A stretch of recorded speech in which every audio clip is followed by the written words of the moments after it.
Of millions of dollars in revenue now on the line after the Senate voted in special session to uphold Governor Stitt's veto. The bill would have extended tobacco tax compacts for tribes for 1 year, I spoke with one of 8 senators who voted against the extension on why, as well as reaction from tribes.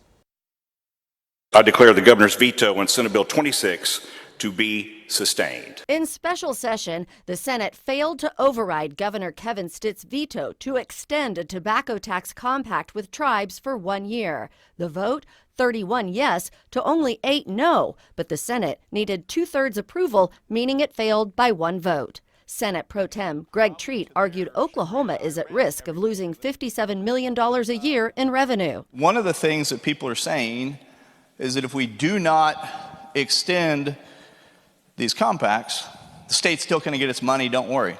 That is not true. The revenue is used to fund mental health services, emergency response, and cancer research. In a statement, Cherokee Nation Chief Gary Batten said in part, Governor Stitt has once again put his personal hostility to tribal sovereignty ahead of what is good for the state. Senator Nathan Dahm was one of the 8 no votes. What is your reaction to the thought of talks that Governor Stitt is targeting tribes? Governor Stitt is a tribal member.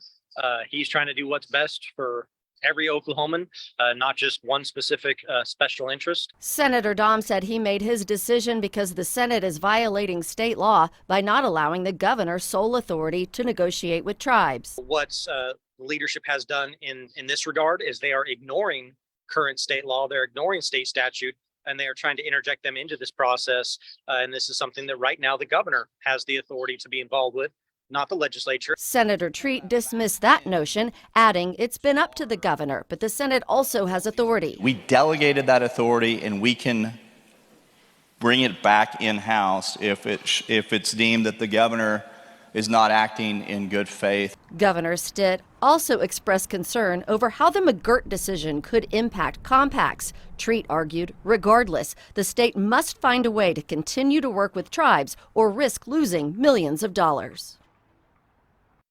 And Cherokee Nation Chief Chuck Hoskin Jr. said Senator Treat has promised to take up the override again and that he believes with all senators in attendance, there will be enough votes to keep the tobacco compact in place for a year.